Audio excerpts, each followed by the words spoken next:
네, 안녕하세요. 코난과 김평원의 오디오월드입니다. 이번 시간에는 라이라복스의 칼슨이라는 제품에 대해서 이야기해보는 시간 갖도록 할게요. 라이라복스는 저희가 한번 소개를 했었죠. 칼로스. 김평님, 칼로스 그때 좀 어떻게 들으셨나요? 본격 리뷰한 거는 처음이잖아요. 예. 제가 그때도 말씀드렸지만은 그 어떤 벽걸이 일체형에서 네. 정말 이 스탠드 마운트로 딱 나온 첫 번째 제품이었기 때문에 되게 관심이 높았는데 네. 상당히 만족도가 높았던 네. 그런 소리를 들려줬던 것 같아요. 기존에 이제 칼로스는 일단 아큐톤 트위터, 세라믹 트위터를 채용하고 밑에 미드 베이스 우퍼는 알루미늄 그렇죠. 진동판을 사용을 했었잖아요. 근데 이제 이번에 소개하는 칼슨은 완전히 또 다릅니다. 같은 브랜드지만 일단 보시기에도 모양도 완전히 다르고 미드 베이스 우퍼도 같은 하얀색 세라믹 우퍼를 채용하고 있어요. 일단 이 스피커는 투웨이 스피커고요. 이 보면은 일반적인 북쉘프가 이렇게 지금 이렇게 세워놓지 않고 이렇게 세워놓죠. 그렇죠. 이제 가로 본능 스피커입니다. 이렇게 한 이유가 상단에 유닛이 또 하나 있어요. 전면 배플 말고 상단에도 유닛이 하나가 있습니다. 그리고 이 스피커는 기본적으로 23Hz 저역은 그렇게 떨어지고 굉장히 많이 떨어지죠. 그렇죠. 트위터가 1인치, 미드 베이스가 7인치인데 23Hz면은 굉장히 많이 떨어지는 그렇죠. 상당히 기이한 48kHz까지 커버를 하고, 그리고 이제 이게 지금 트위터하고 미드우프가 가로로 눕혀져 있잖아요. 네. 이런 게 이제 보통 프로 스튜디오에서 많이 쓰잖아요. 눕혀서. 그렇죠. 이러면 이게, 그러니까 얘 기준으로는 수평 방사각이 넓어져 갖고 모니터 할 때 되게 유리한 거예요. 이걸 만약에 세워놓으면 수평 방사각이 좁으니까 그 핀포인트로 딱 앉아서 해야 되는 그런 어려움이 있는데 이걸 그래갖고 일반 가정에서도 눕혀서 쓰시는 분들이 있어요. 그러면 좀 스위트 스팟이 넓어지니까. 그래서 어떤 이 디자인만 봐도 좀 프로 쪽을 좀 겨냥한 그런 모델이 아닌가 그런 생각을 좀 해봤습니다. 마스터링, 모니터링 이런 거 할 때도 사용해도 괜찮지 않을까 좀 그런 생각을 해봤어요. 이제 뒷면으로 가면은 여러 가지 단자가 빼곡한데 이 스피커가 액티브 스피커라는 걸 알 수가 있습니다. RCA, XLR 입력 이런 것도 구비가 돼 있고요. 디지털 입력도 있어요. 동축, 광, 그다음에 AS, EBU 이런 입력까지 다양하게 구비가 되어 있습니다. 그래서 한쪽은 마스터, 한쪽은 슬레이브 채널 이렇게 운영이 가능하고요. 마스터를 어느 쪽으로 두든 상관이 없어요. 왜냐하면 내부 일반적으로 액티브 스피커 중에 한쪽에만 앰프가 담겨 있고 한쪽에는 빈 그런 스피커들, 이제 중저가형들은 그런 것들이 좀 많이 보이는데 이 스피커는 양쪽 채널이 동일한 앰프나 이런 것들이 다 들어가 있습니다. 그렇죠. 한쪽에 이제 마스터 채널에 이제 동축이나 AS, 광 입력을 받아서 다른 채널로 이제 또 디지털 전송. 그렇죠. 디지털 아웃 시켜서 이제 하는 거죠. 그러니까 결국 음악 신호는 마스터 스피커에만 들어오는 거죠. 그리고 전원은 두 스피커에 다 들어가고요.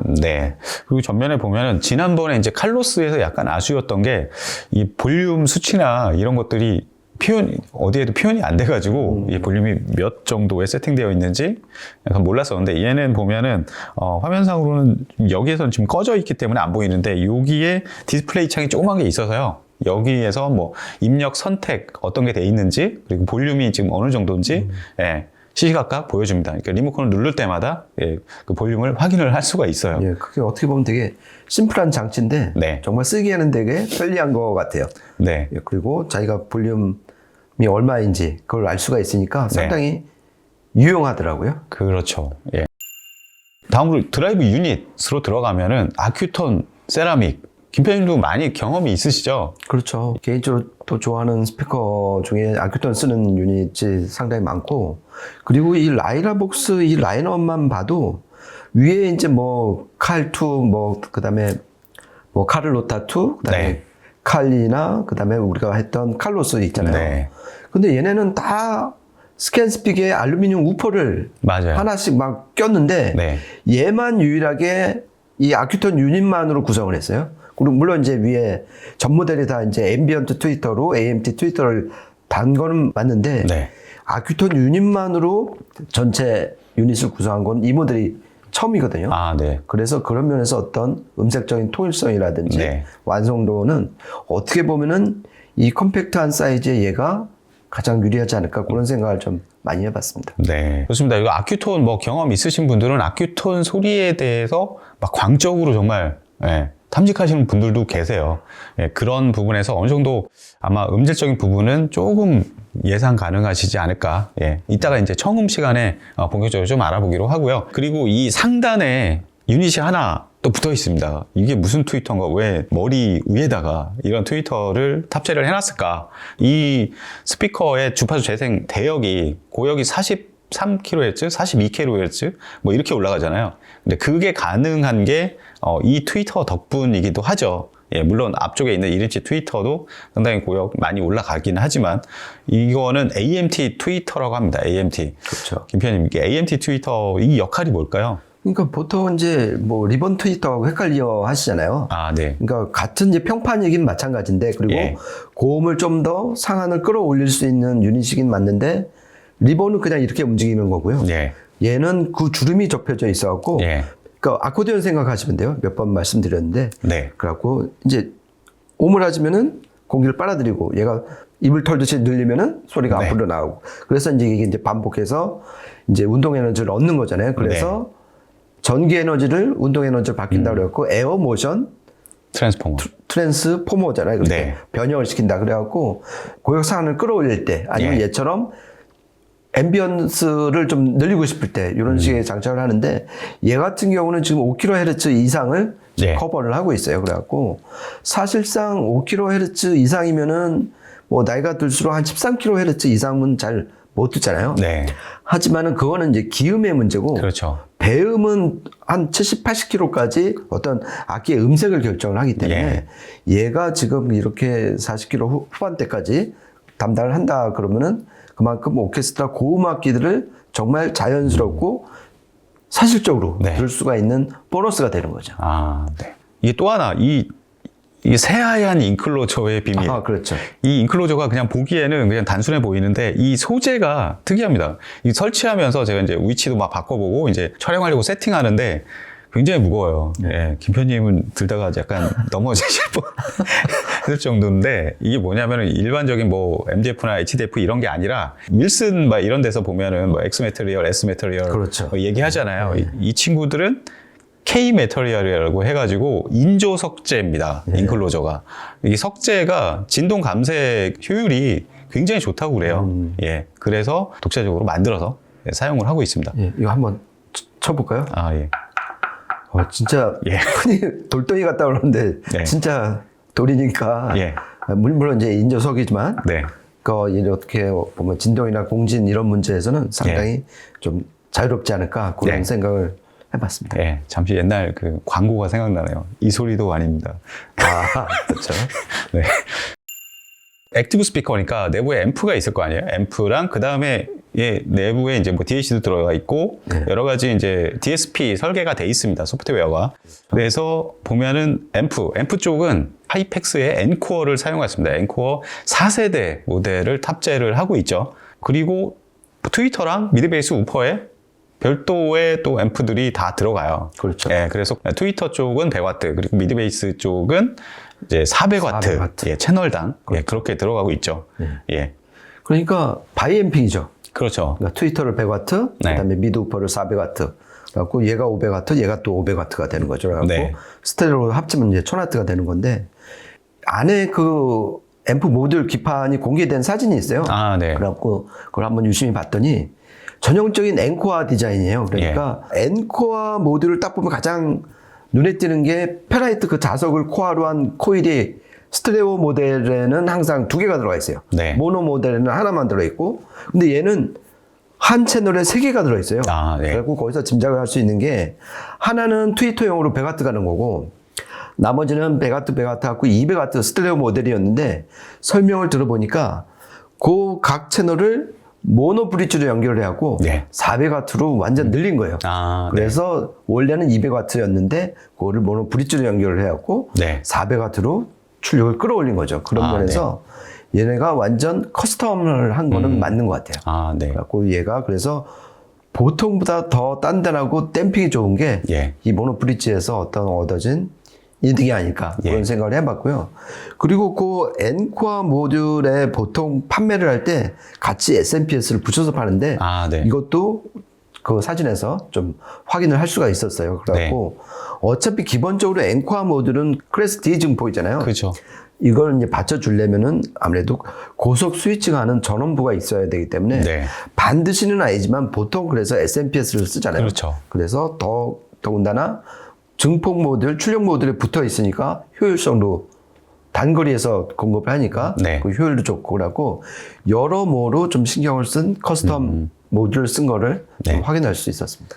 네, 그렇습니다. 그리고 뭐 내부에 뭐 크로스오버, 스피커 설계의 가장 중요한 또 핵심 중 하나는 크로스오버도 디지털 크로스오버고, 그렇죠. 예, 내부에 또 DSP 쪽 내장이 돼 있고, 일반적으로 요즘에 막 핸드폰에서 앱으로 뭐 디락 라이브라든가 룸 코렉션 뭐 이런 소프트웨어도 많이 나오잖아요. 이것도 뭐 그렇게 막 단순하게 할 수는 없지만 그 하이펙스에서 나온 필드 디자인, 하이펙스 필드 디자인이라는 소프트웨어를 받아서 USB로 연결을 하면 거기에서 뭐 다양한 부분들 다 조정이 가능하고요. 이걸 자체적으로 또 서비스를 하더라고요, 보니까. 그렇죠. 측정해서 주파수 보정까지 예, 조정해주는 그런 서비스도 제공을 합니다. 예, 그러니까 이런 뭐 특정과 그다음에 EQ 이런 것까지 이제 감안을 하면 그리고 이 디자인까지 감안을 하면 역시 프로 시장을 겨냥한 부분이 분명히 있는 것 같아요. 그렇죠. 이제 실제 음질을 좀 체크해보는 시간을 갖도록 하겠습니다. 이 제품 테스트한 데는 앞쪽에 이제 네트워크 플레이어만 사용을 했어요. 앞쪽에 이제 웨이버사의 W 코어라는 룬 코어를 사용했고요. 거기에 이제 W 스트리머라는 네트워크 플레이어를 연결을 해서 이 마스터 채널 쪽에 동축으로 뽑아서 연결을 했습니다. 예, 그렇게 해서 테스트를 했는데요. 한 3곡 정도 녹음을 했습니다. 이어서 한번 들어보시죠. I see trees that are green,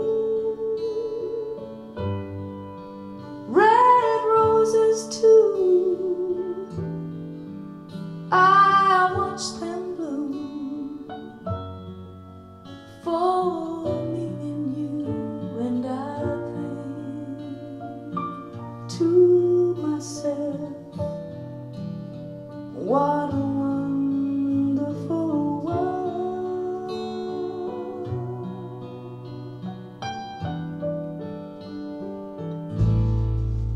I hear babies cry, I watch them grow, and they'll learn much more than I'll ever know, and I think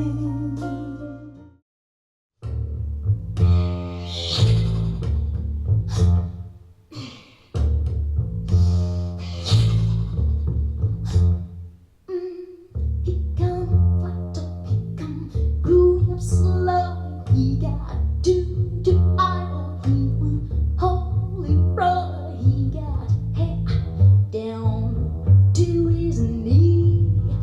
Got to be our joker, he just do what he please.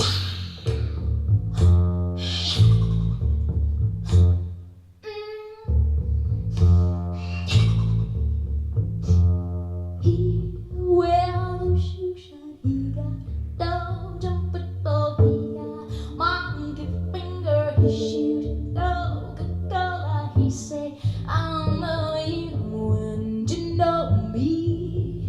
One thing I can tell you is you got to be free. Come together.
네, 세 곡 이어서 들어보셨는데요. 첫 번째는 에바 캐시디의 곡이고 두 번째는 뮤지카 누다의 재즈로 편곡한 Come Together. 세 번째는 엘사 라우트가 피아니스트로 참여한 그리그의 피아노 협주곡 한 곡 이렇게 들어보셨는데요. 저는 딱 처음에 딱 느껴지는 게 뭐냐면은 지난번에 칼로스에서도 그런 느낌은 있었어요. 분명히 트위터가 아큐톤 사람이기 때문에. 근데 미드 베이스까지 완전히 다 풀 아큐톤으로 통일을 하니까 확실히 음색에서 아큐톤의 그 물성, 질감 이런 게 확 느껴져요. 그렇죠. 그러니까 전혀 색번짐이 없고 네. 똑 부러지고 선명하고 예. 깨끗하고 또 그나라 이제 무대 앞은 아주 투명하고 예. 뭐 이런 장점들이 더군다나 이건 엔코아로 표현이 좀 그렇긴 네. 하지만은 예. 오베가트로 그냥 조져버린 거 아니에요. 아, 네. 그러니까 거기서 오는 그 야무진 소리가 나온다. 예. 이런 걸 좀 많이 느꼈어요. 첫 네, 곡부터. 그렇습니다. 이게 아큐톤 세라믹이라고 하면 일단 뭐 그런 거랑 비슷하잖아요. 뭐 도자기. 그렇죠. 그러니까 그런 소재랑 비슷한 물성을 가진단 말이에요. 그러니까 그런 도자기 완성된 그런 작이나 이런 것들 보면 그거의 표면 질감 있잖아요. 반짝반짝하면서 되게 표면이 아주 단단하고 네. 예, 그런 느낌들. 그리고 특유의 그 좀 음색이 있어요. 예, 첫 번째 뭐 보컬곡이나 이런 데서 좀 많이 느껴지는데 그런 데서 느껴지는 굉장히 싱싱하고 표면은 단단하면서 이 아키톤에서 이렇게 도자기 같은 이렇게 뭐 숟가락이랑 뭘로 이렇게 딱 치면 나는 그 잔향 있잖아요. 그런 게 음색에서 좀 묻어나는. 네. 예. 그렇죠. 그러니까 두 번째 곡 같은 경우는 거기에다가 위에 이제 AMT 트위터가 있잖아요. 예. 거기서 이 세라믹 트위터만으로는 못 냈던 어떤 그 고차 배음 같은 거를 예. 얘가 싹 깔아주는 걸 보면서 그러니까 그 배음이라는 금가루를 막 뿌려주는 그런 느낌을 예. 받았어요. 그리고 이 두 번째 곡에서는 확실히 이제 저기 댐핑 이런 거 예. 보면은 확실히 N과 400W가 네. 바이앰핑을 이제 100W, 400W 그렇죠. 바이앰핑을 하니까 그러니까 서로 바이앰핑을 한다는 얘기는 저음으로 인해서 트위터가 피해를 안 본다는 얘기잖아요. 그렇죠. 그러니까 각 대역에서 어떤 에너지 손실 없이 야무진 소리를 낸다는 걸 느꼈고 네. 그리고 특히 두 번째 곡에서는 전체적으로 되게 해상력이 좋았어요. 이런 거 보면은 예. 얘가 DAC 아까 잠시 설명 못 드렸는데 네. AKM 벨벳 맞아요. DAC를 썼잖아요. 그래갖고 지금 동축으로 연결했고 어차피 USB 입력은 없는데 24192까지 받잖아요. 예. 거기서 오는 어떤 기본적으로 DAC 해상력은 일정 수준 이상이 올랐다. 그리고 또 하나는 세 번째 그리고 피아노 협주곡에서는 네. 전체적으로 지금 여기가 이제 3개의 유닛인데 예. 이 각 유닛의 어떤 타이밍 얼라이먼트가 정말 잘 돼 있어갖고 정말 실현 현장을 지켜보는 것 같았어요. 네. 그러니까 이 덕은 뭘까 생각을 해보면은 그 SMPS의 어떤 고속 스위칭 저런 역할도 있었지만은 크로스오버를 지금 DSP에서 한 거잖아요. 그렇죠. 그러니까 아날로그 뭐 커패시터나 저항, 코일 예. 이런 부품으로 인한 필연적으로 생기는 위상 지연 현상이 없다 보니까 예. 그래서 시간축에서 상당히 정교한 음이 나오지 않았나. 네. 그래서 아까 그 협주곡을 들으면서 이게 네. DSP에서 크로스오버를 하면 이런 장점이 있겠구나 다시 한번 확인할 수 있었어요. 네, 그렇습니다. 저는 그 두 번째 그 컴투게더 있잖아요. 뭐 더블 베이스가 이렇게 바닥까지 뚝뚝 떨어지는. 예. 과연 7인치 미드 베이스 우퍼에서 이런 딥베이스가 나와주는구나. 네. 예. 이게 개인이 그냥 이게 완전히 같은 유닛 구성과 인클로저로 만약에 패시브 스피커로 만들었다. 그러려면 이런 저역을 얻기 위해서 앰프 쪽에 좀 상당히 많은 투자가 이루어져야 되지 않을까. 그렇죠. 그런 생각을 해봤어요. 이게 기준점은 나오지는 않았지만 23Hz까지 떨어지잖아요. 예. 사실 20Hz 초반 때면은 이거를 패시브하고 앰프 조합으로 하려면은 예.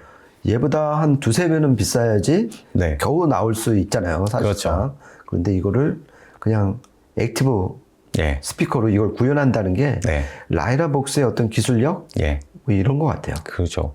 그리고 보니까 이게 별도의 서브우퍼, 그러니까 우퍼 모듈을 따로 또 판매를 하는 게 있더라고요. 그렇죠. 보니까. 그래서 이제 그게 그러니까 칼슨 타워라고 그래갖고 네. 외국 리뷰를 봐도 되게 네. 호평이 많아요. 그리고 이게 또 이제 이 가로축으로 넓잖아요. 그래갖고 그 사이즈에 맞게 되게 예쁘게 잘 나왔더라고요. 그래갖고 예. 그게 이제 국내 수입이 되면은 꼭 한번 리뷰를 한번 해보고 싶습니다. 아, 네. 네, 이렇게 해서 오늘 라이라복스의 칼슨이라는 액티브 스피커에 대해서 좀 알아봤는데요. 사실 뭐 스피커 구성 요소 중에 드라이브 유닛, 인클로저, 크로스오버 이렇게 좀 넓게 따져본다면은 일반적으로 이제 인클로저랑 크로스오버를 이게 필요악이라고 그러잖아요. 예전에도 이런 석재를 가지고 인클로저를 만든 메이커가 몇몇 있었어요. 몇몇 있었는데 정말 오랜만에 이런 석재로 인클로저를 만든 스피커를 받고 실제로 들어보니까 저역의 뭐 이런 퀄리티나 이런 걸 볼 때 상당히 성공적으로 설계를 하지 않았나 그렇죠. 그런 생각이 들고 패시브 크로스오버의 어떤 폐해들 이런 것들을 비껴가지 않았나 또 그렇죠. 예. 그러니까 되게 곳곳에 장점이 많은 것 같아요. 뭐 아큐톤 유닛부터 시작을 해갖고 네. 엔코어 뭐 증폭 모듈, 그다음에 DSP를 통하는 크로스오버, 그다음에 지금 코나님 말씀하신 네. 어떤 그 인클로저의 신소재 채용 뭐 네. 이런 거 여러 가지로 봤을 때, 그러니까 이게 지금 방송이 아마 1월 달에 나갈 거는 같은데 네. 사실 이게 이제 올해 2023년 거의 마지막 리뷰잖아요. 아, 그렇죠. 2023년 돌이켜 봤을 때 정말 스피커 앰프를 통틀어서 기억에 남는 제품 중에 하나인 거는 분명한 것 같아요. 네. 그래갖고 오늘 상당히 감명 깊게 좀 네. 들었던 것 같아요. 네, 저도 최근 몇 년간 들었던 아큐톤 채용한 스피커 중에서는 가장 소리가 좋지 않았나 그런 생각을 해봤습니다. 네, 이렇게 해서 오늘은 라이라복스 칼슨 액티브 스피커에 대해서 이야기해보는 시간 가졌고요. 저희는 다음에 또 새해 인사를 이제 다음에는 드려야 될 것 같네요. 저희가 준비한 시간은 여기까지고요. 지금까지 코난과 김편의 오디오 월드였습니다. 감사합니다. 고맙습니다.